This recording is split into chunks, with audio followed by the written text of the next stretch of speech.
warahmatullahi wabarakatuh.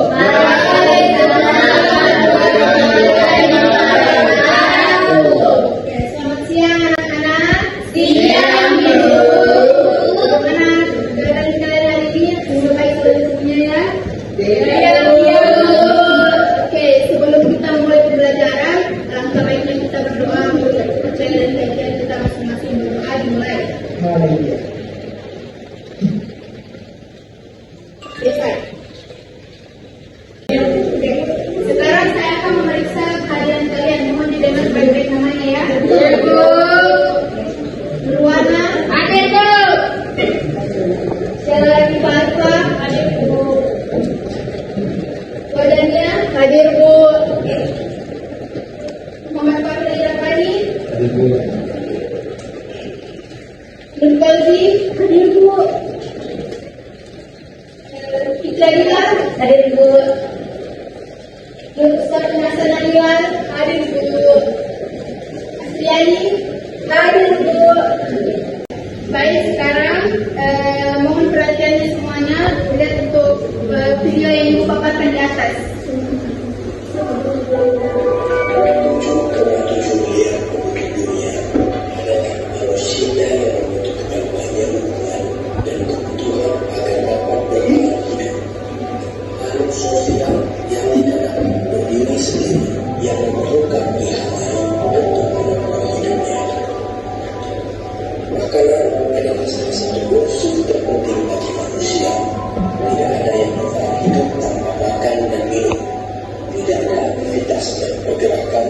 Jika tidak ada asupan energi dari makanan. Berbagai jenis makanan pokok di dunia telah disediakan oleh alam.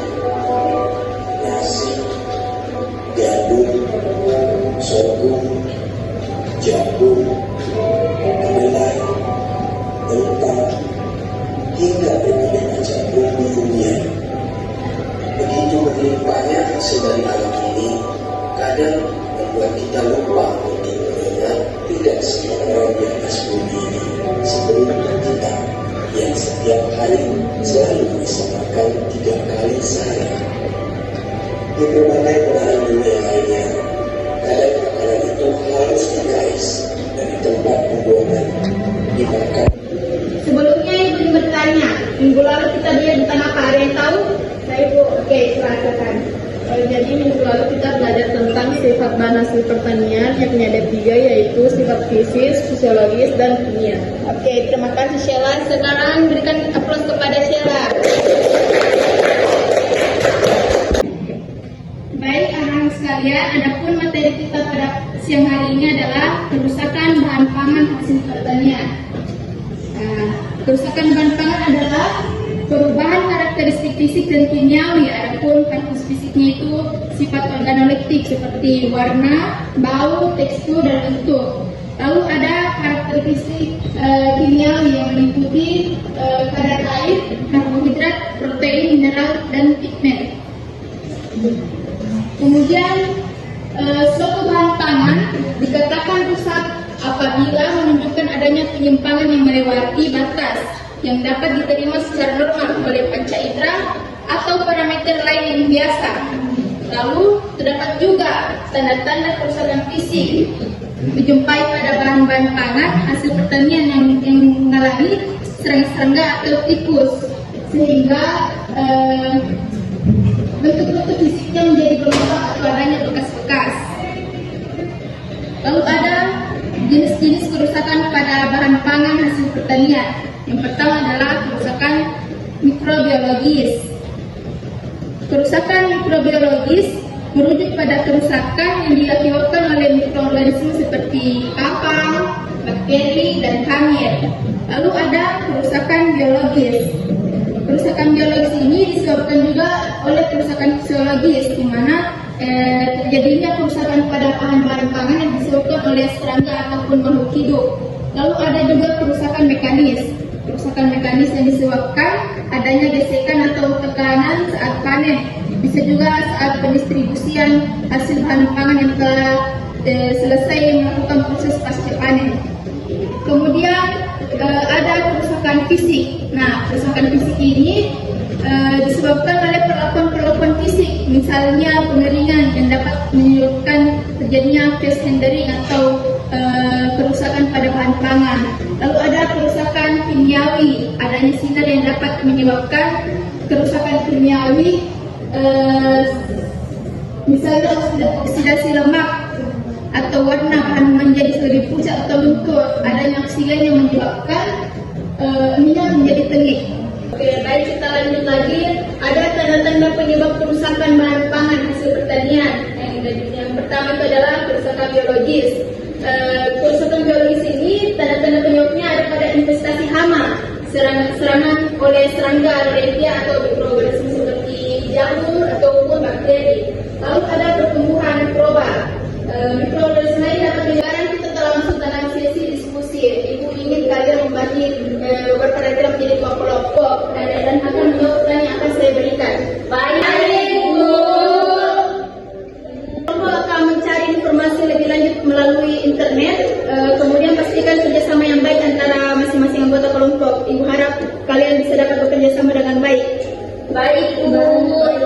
Sebelum saya membagikan beberapa pertanyaan, saya akan membagikan beberapa materi yang akan dijawab oleh masing-masing kelompok. Untuk kelompok 1, pertanyaannya itu dapat menjelaskan pertumbuhan dan aktivitas mikroorganisme, aktivitas enzim di dalam bahan pangan dan juga serangan-serangan yang terjadi akibat kerusakan-kerusakan yang telah saya jelaskan tadi. Lalu untuk kelompok 2, dapat juga menjelaskan pengaruh-pengaruh temperatur, pengaruh kadar air dan pengaruh udara terhadap hasil penyimpanan pada bahan pangan. Baik, Bu. Oke, baik, setiap kelompok buatkan ringkasan materi kalian dalam bentuk presentasi dan nanti kita akan membagikan hasilnya. Baik, Bu.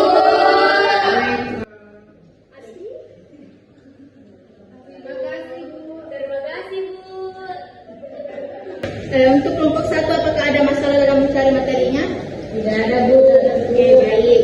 Lalu untuk kelompok 2, apakah ada masalah dalam mencari materinya? Tidak, Bu. Oke. Baik, karena waktu diskusi telah berakhir, sekarang kita akan mendengarkan masing-masing kelompok untuk memaparkan diskusi yang telah dilakukan. Baik, untuk kelompok 1, silakan untuk perwakilan kelompok memaparkan materi yang telah kalian dapatkan. Baik, Bu. Baik, terima kasih. Adapun materi yang telah kami diskusikan yaitu penyebab utama timbulnya kerusakan pada komoditas hasil pertanian, khususnya bahan pangan, antara lain yaitu pertumbuhan dan aktivitas mikroorganisme. Pertumbuhan dan aktivitas mikroorganisme dapat menjadi penyebab utama timbulnya kerusakan pada komoditas hasil pertanian, terutama bahan pangan. Beberapa mikroorganisme yang umumnya terlibat dalam proses ini meliputi bakteri, jamur, dan mikroba lainnya.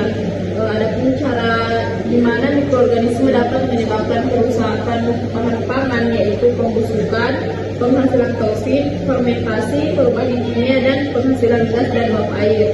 Kemudian yang kedua, aktivitas enzim. Aktivitas enzim dalam bahan pangan dapat menjadi penyebab utama timbulnya kerusakan, terutama jika tidak dikendalikan dengan baik. Enzim adalah molekul protein yang berfungsi sebagai katalisator dalam reaksi biokimia. Dalam konteks bahan pangan, aktivitas enzim dapat menyebabkan perubahan dan degradasi komponen nutrisi, tekstur, dan warna sehingga mempengaruhi kualitas bahan pangan. Kemudian yang ketiga, adanya serangga, tikus, dan parasit. Serangan serangga, tikus, dan parasit dapat menyebabkan kerusakan utama pada komoditas hasil pertanian. Beberapa cara di mana serangga ini dapat menyebabkan kerusakan seperti pengurangan kuantitas hasil pertanian, kerusakan fisik pada tanaman, penyakit tertular melalui serangga atau parasit, kerusakan pada gudang penyimpanan, kontaminasi, dan perubahan sifat organik. Baik, terima kasih. Tepuk tangan dulu untuk Sheila. Baik, untuk kelompok 2 silakan memaparkan materinya yang telah kalian dapatkan. Adapun hasil diskusi kami yaitu pengaruh penyebab kerusakan bahan pangan. Yang pertama itu pengaruh temperatur. Temperatur perlakuan yang diberikan pada bahan pangan seperti pemanasan dan pendinginan. Pemanasan dan pendinginan yang diberikan secara tidak teratur dan teliti akan menyebabkan kerusakan pada bahan pangan. Pemanasan yang berlebihan dapat menyebabkan terjadinya kerusakan struktur protein, pemecahan emulsi, penghancuran vitamin, dan pemecahan lemak dan minyak. Kerusakan yang terjadi pada penyimpanan suhu rendah pada buah-buahan berhubungan erat dengan derajat kematangan dari buah-buahan tersebut. Semakin muda buah, maka semakin cepat mengalami kerusakan akibat penyimpanan pada suhu rendah. Misalnya, buah apel, tomat, dan pir. Yang kedua, pengaruh kadar air. Pengaruh kadar air harus lebih diperhatikan apabila bahan itu akan mengalami penyimpanan yang relatif lama. Karena kadar air bahan, terutama pada bagian permukaan bahan, menyebabkan kelembaban nisbi RH di sekitarnya. Yang ketiga, pengaruh oksigen merupakan suatu yang penting yang sangat diperlukan bagi pertumbuhan kapang karena sebagian besar golongan kapang adalah bersifat aerobik. Yang keempat, pengaruh waktu. Semua faktor penyebab kerusakan mikroorganisme, aktivitas enzim, serangga, temperatur, kadar air dan udara akan dipengaruhi oleh waktu. Waktu yang lebih lama akan menyebabkan kerusakan yang lebih besar. Baik, terima kasih. Mungkin itu saja. Oke, terima kasih wadahnya.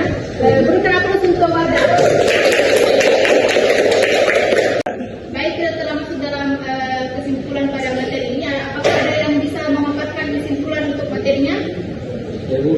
Oke, Fahri, silakan.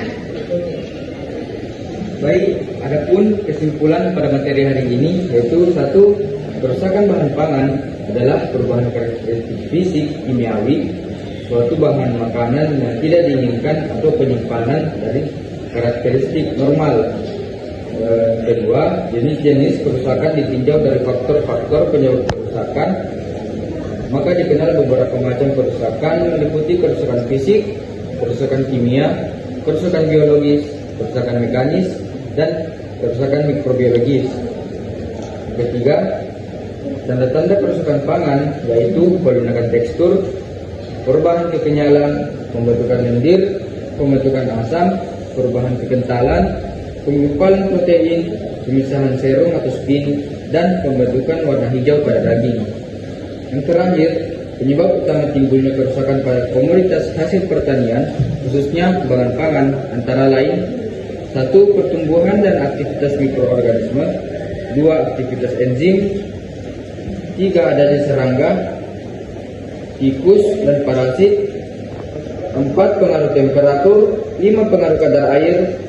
6. Pengaruh udara atau oksigen. Dan yang terakhir, pengaruh waktu. Sekian. Terima kasih kepada anak-anak sekalian. Saya sangat senang untuk melihat semangat kalian belajar pada hari ini.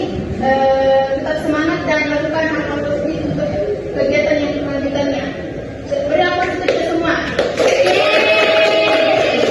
Jadi materi telah selesai. Saya akan memberikan tugas pilihan ganda. Yang pertama itu adalah keaktifan maksimum dan dari enzim pada umumnya terletak antara pH A 2-4, B 4-6, C 4-8, dan D 6-8. Lalu pertanyaan kedua, kerusakan pada buah yang dimakan serangga termasuk kerusakan A. Biologi, B. Fisiologis, C. Mekanis, dan D. Mikrobiologis. Silakan dijawab.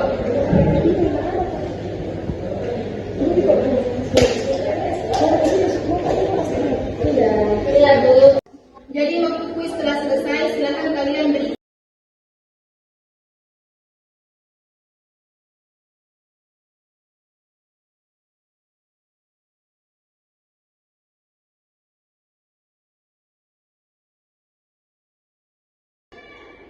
Baik, itulah tadi hasil pemaparan materi kita pada hari ini. Ibu ingatkan minggu depan kita akan belajar lebih lanjut tentang solusi untuk penanganan hasil bahan pangan pasca panen.